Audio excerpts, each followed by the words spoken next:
IPL பொறுத்த வரைக்கும் யார் திடீர்னு நல்லா பெர்ஃபார்மன்ஸ் பண்ணுறாங்க, யார் சொதப்புறாங்கன்னு சொல்ல முடிய மாட்டேங்குது. ஏன்னா அது ஒரு நல்ல பிளேயர், அதிகமான தொகை கொடுத்து எடுத்த ஐபிஎல் வரலாற்றிலேயே அதிக தொகை கொடுத்து எடுத்த பிளேயர் எல்லாம் சொதப்புனதும் நம்ம வரலாறு பார்த்துக்கிட்டு இருக்கோம், ஐபிஎல் போட்டியில் பார்த்துக்கிட்டு இருக்கோம். அதனால இந்த ஐபிஎல் வந்து ஒரு மேஜிக் தான். திடீர்னு ஒருத்தர் வந்து பெரிய லெவலில் விளையாடி ஒரு பெரிய சாதனை புரிஞ்சிடுறாரு, அதுக்கப்புறம் ஃபுல்லாக அவரை பற்றி பேசக்கூடிய நிலை இருக்குது. நல்லா விளையாடுற ஒருத்தர் டோட்டலாக சொதப்பி அவரை பற்றி என்ன இப்படி ஆடுறாருன்னு ஒரு அதிருப்தி ஏற்படுத்தக்கூடிய நிலையும் இருக்குது. அதனால் ஐபிஎல் பொறுத்த வரைக்கும் வீரர்கள் தேர்வு ரொம்ப முக்கியம்.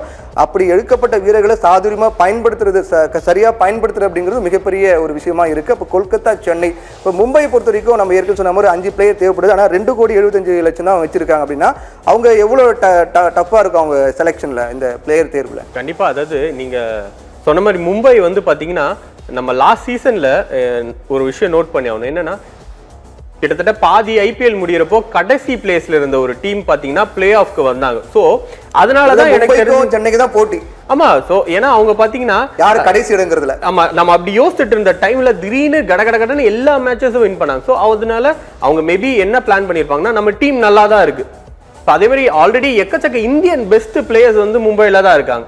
ஸோ சூரியகுமார் யாதவா இருக்கட்டும், திலக் வர்மாவா இருக்கட்டும், ரோஹித் சர்மாவா இருக்கட்டும், பும்ராவா இருக்கட்டும்.